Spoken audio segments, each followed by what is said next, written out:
নমস্কার বন্ধুরা, try easy ফুডের আরেকটা এপিসোডকে আপনাদেরকে স্বাগত জানাচ্ছি। আজকে আপনাদেরকে তৈরি করে দেখাবো কড়াই বাটার মাশরুম। ঘরোয়া পদ্ধতিতে কিরকম আপনারা তৈরি করতে পারবেন আর পুরো হোটেলের মতন স্বাদ নিতে পারবেন, আমাদের সাথে থাকুন। প্রথমে নিয়ে নিয়েছি 500 গ্রাম মতন বটম মাশরুম। দেখছেন আমি মাছ থেকে কেটে নিয়েছি সবগুলোকে। এবারে নিয়ে নিয়েছি কড়াইশুঁটি, নিয়ে নিয়েছি 4টা পেঁয়াজ, আদা রসুন আর একটা কাঁচা লঙ্কাকে বেটে, আর নিয়ে নিয়েছি টমেটোকে পেস্ট করে নিয়েছি একটু কাজু দিয়ে, আর এখানে পেঁয়াজ আর ক্যাপসিকামকে ডুমো ডুমো করে কেটে নিয়েছি। প্রথমে কড়াই গরম করে কড়াইতে কিছু তেল নিয়ে নিব। এবারে কেটে রাখা মাশরুম আর পেঁয়াজগুলোকে ভেজে নিব।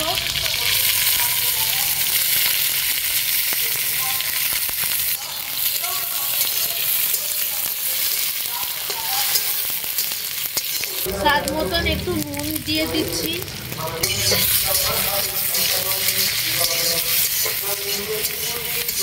এবারে এগুলো ভাজা ভাজা হয়ে গিয়েছে, এবারে এগুলোকে এক একটা তুলে নিব।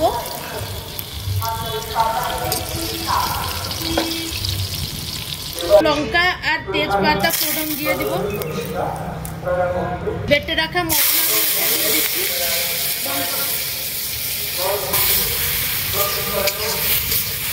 এবার বেটে রাখা টমেটোটাকে দিয়ে দিচ্ছি। টমেটো আর 4টা কাজুকে পেস্ট করে রেখেছিলাম সেগুলোকে দিয়ে দিচ্ছি।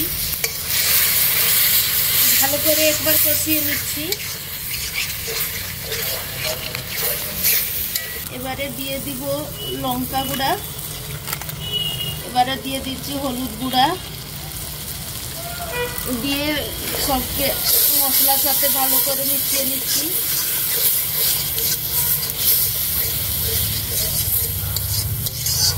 এবারে একটু নুন দিয়ে দিব আর দিয়ে দিব একটু জলটা দিয়ে ভালো করে মিক্স করে দিব।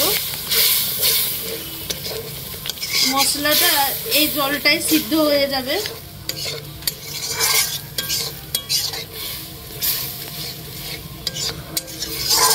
এবারে দিয়ে দিচ্ছি মটরশুঁটিগুলো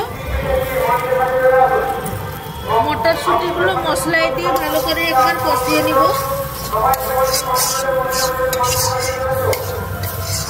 মশলাটা থেকে তেল ছেড়ে দিয়েছে, এবারে মাশরুমগুলোকে দিয়ে দিব।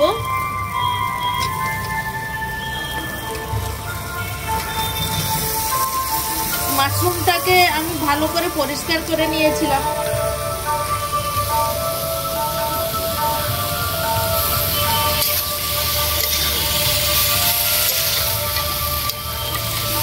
ভালো করে মশলার সাথে মাশরুমটাকে কষিয়ে নিব।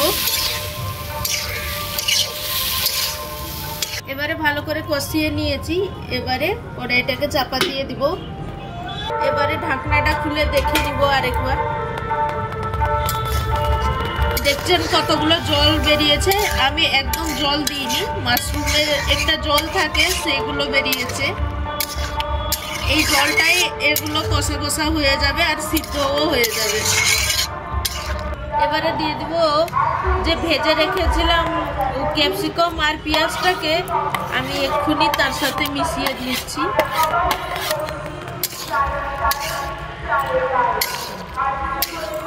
এবারে কষানো কমপ্লিট হয়ে গেছে, আর একটু কস্তুরি মেথি তার উপরে দিয়ে দিব, দিয়ে ভালো করে একবার নাড়িয়ে নিচ্ছি। বাস, রেস্টুরেন্ট স্টাইলের একটা রেসিপি আপনাদের জন্য রেডি হয়ে গেল।